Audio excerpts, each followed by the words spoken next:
Hello దోస్తులు, welcome to my channel. ఆఫీస్కి వెళ్ళాలి, అందులోనూ లంచ్ కోసం బాక్స్ తీసుకుని వెళ్ళాలి.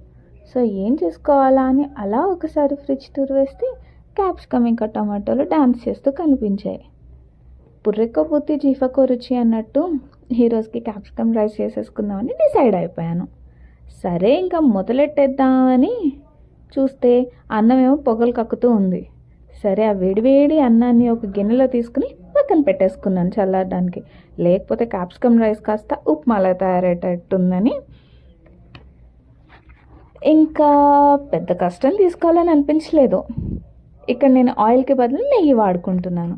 ఇంకా అందులో ఉల్లిపాయలు, టొమాటో ముక్కలు, క్యాప్సికమ్ ముక్కలు, ఉప్పు, కారం, పసుపు అన్నీ వేసేసుకుని కాస్త ఫ్రై అయిపోయాక చల్లారిన అన్నాన్ని కూడా అందులో వేసేసి అలా గరిటెతో డాన్స్ చేస్తూ ఉన్నాను. అంతే, మన క్యాప్సికమ్ రైస్